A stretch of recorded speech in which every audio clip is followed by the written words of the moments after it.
Moins de 2 semaines après le double assassinat de Washington, la communauté juive américaine à nouveau visée par une attaque. Elle a eu lieu dans le Colorado il y a quelques heures.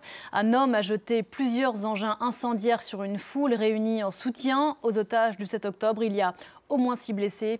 Écoutez Loïc Piala, notre correspondant dans la région.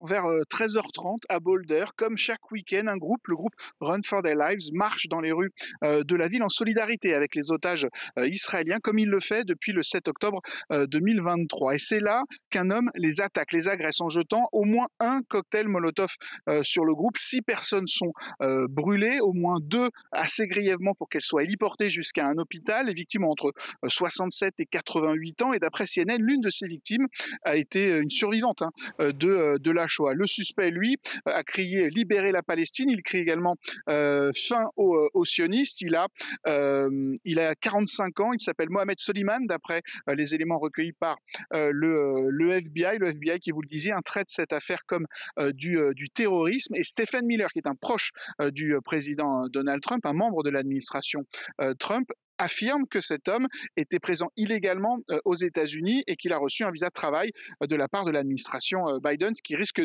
d'ajouter à toute cette tension une forme de débat politique dans les jours à venir.